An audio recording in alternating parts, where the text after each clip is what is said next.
दोस्तों, जैसे देश के गृह मंत्री अमित शाह हैं, वैसी बिहार के मुख्यमंत्री सम्राट चौधरी हैं। इस वक्त जिस रास्ते पर अमित शाह चल रहे हैं, उन्हीं के नक्शे कदम पर सम्राट चौधरी चल रहे हैं। और मुझे लगता है शायद अमित शाह ने इसलिए सम्राट चौधरी को बड़ा आदमी बना दिया। अब मैं ये क्यों कह रहा हूँ? दरअसल सुप्रीम कोर्ट में दोनों की ओर से एक जैसा जवाब दिया गया। मुझे तो लगा बिहार के मुख्यमंत्री सम्राट चौधरी ने गृह मंत्री अमित शाह की ओर से दाखिल जवाब को कॉपी कर लिया। अमित शाह देश के गृह मंत्री हैं और सम्राट चौधरी बिहार के मुख्यमंत्री होने के साथ अपने पास गृह मंत्रालय भी रखे हुए हैं। तो दोनों की पुलिस ने छात्रों पर जो लाठियां भांजी, उस पर जो जवाब दाखिल किया, दोस्तों सुनने लायक है।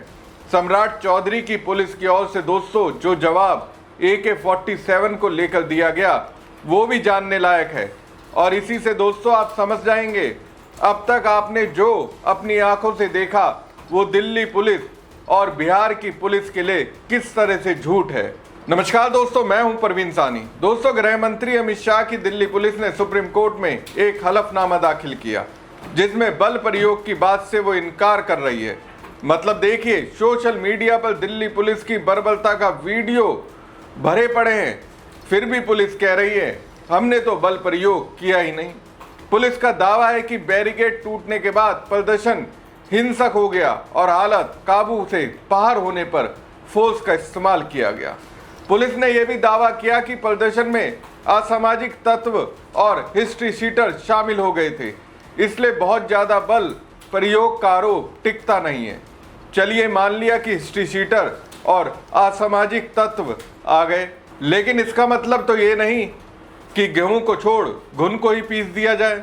अगर 2000 से ज्यादा हिस्ट्री शीटर और असामाजिक तत्व जंतर मंतर के प्रदर्शन में शामिल हुए, तो फिर वो कहाँ हैं?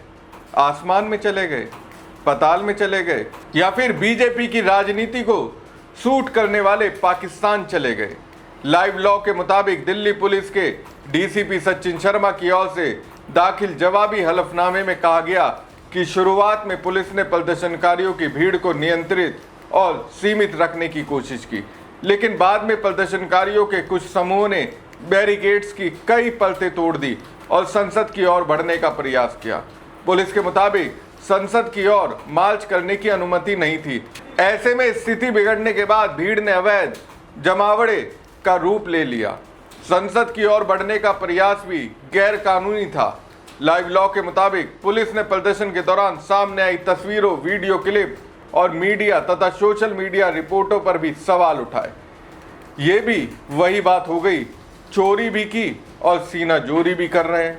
आपने दोस्तों देखा होगा 20 जुलाई को जंतर मंतर पर कटीली लाठियों का इस्तेमाल किया गया, लेकिन दिल्ली पुलिस उसे क्या कह रही है?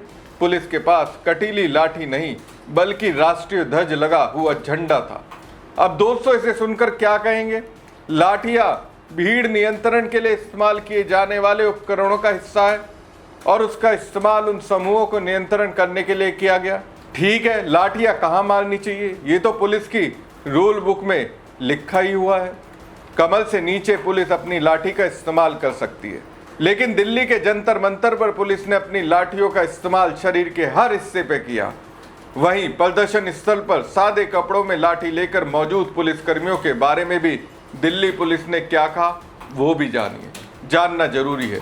पुलिस के अनुसार ये कर्मचारी स्पॉटर्स थे, जिन्हें special branch, special cell, crime branch और स्थानीय पुलिस से लिया गया था।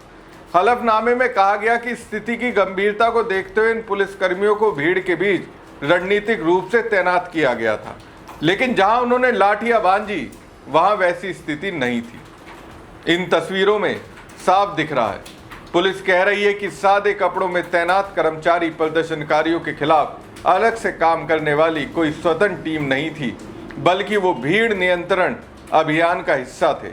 दिल्ली पुलिस ने जंतर मंतर और सेंट्रल विस्टा क्षेत्र में प्रदर्शनों से जुड़े नियमों का भी हवाला दिया।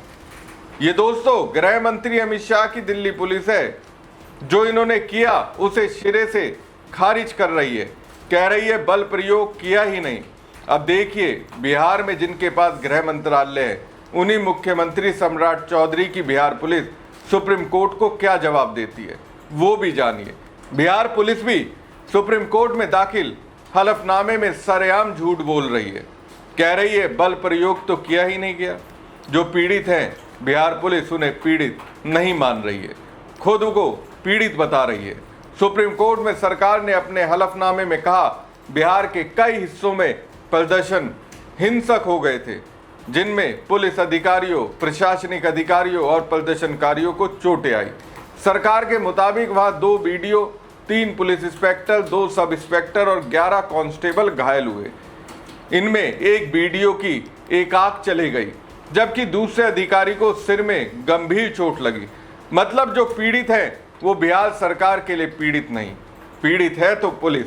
इसी को कहते हैं बेशर्मी, इसी को कहते हैं अपने किए को बेशर्मी के साथ छिपाना। अब जानिए AK-47 पर सरकार क्या कहती है। सिवान में भीड़ में फंसने के बाद एक कांस्टेबल ने अपनी AK-47 से हवा में 4 राउंड फायर किए।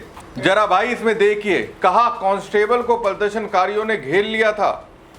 कहीं गिरे हुए दिख रहे हैं क्या कांस्टेबल? वैसे सरकार पहले ये क्यों नहीं स्वीकार कर रही थी कि AK-47 से फायरिंग हुई? पहले सम्राट चौधरी, उनके मंत्री और पुलिस ये कहती रही कि AK-47 से तो फायरिंग हुई नहीं। दोस्तों, इसी को कहते हैं बेशर्मी। सरकार कह रही है कि कांस्टेबल को सस्पेंड कर दिया गया, इससे क्या होगा? ऐसा ही भरत तिवारी के एनकाउंटर के दौरान दिखा। पुलिस ने सरेंडर करने के बाद भी भरत तिवारी को गोली मार दी और अब फिर प्रदर्शन के दौरान सिवान में AK-47 से 4 राउंड फायरिंग की गई। तो दोस्तों, मैं इसलिए कह रहा था कि बिहार के मुख्यमंत्री सम्राट चौधरी गृह मंत्री अमित शाह के नक्शे कदम पर चल रहे हैं और ये सब जो मैंने आपको बताया उससे तो यही लगता है, लेकिन लगता है इस मामले में सुप्रीम कोर्ट को अमित शाह की दिल्ली पुलिस और सम्राट चौधरी की बिहार की पुलिस के हलफनामे पर यकीन नहीं हुआ।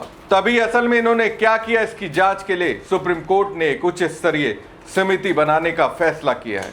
CJI सूर्यकांत की अगुवाई वाली पीठ ने स्पष्ट किया कि इस समिति में सुप्रीम कोर्ट के एक पूर्व जज, किसी हाई कोर्ट के पूर्व चीफ जस्टिस और एक वरिष्ठ रिटायर्ड पुलिस अधिकारी शामिल होंगे। पीठ ने कहा कि इस उच्च स्तरीय पैनल को मामले के तथ्य जुटाने का काम सौंपा जाएगा और इसे समय समय पर अपनी रिपोर्ट देनी होगी, जिसके आधार पर कोर्ट जरूरी निर्देश जारी करेगा। बार एंड बेंच के मुताबिक सुप्रीम कोर्ट ने कहा, हम समिति को सभी जरूरी बुनियादी सुविधाएं प्रदान करेंगे। हमें पूरा विश्वास है कि समिति के पास पहुंचने वाले किसी भी पीड़ित को तुरंत सुनवाई का मौका मिलेगा। समिति की ओर से समय समय पर दी जाने वाली सिफारिशों के आधार पर जरूरी कानूनी कार्रवाई की जाएगी। सुप्रीम कोर्ट ने निर्देश दिया कि समिति महिला प्रदर्शनकारियों के साथ यौन उत्पीड़न, साइबर बुलिंग और सोशल मीडिया के जरिए संवेदनशील और कमजोर वर्ग के लोगों को निशाना बनाए जाने के आरोपों की भी जांच करेगी। जो भी जिम्मेदार होगा उसके खिलाफ एक्शन लिया जाएगा।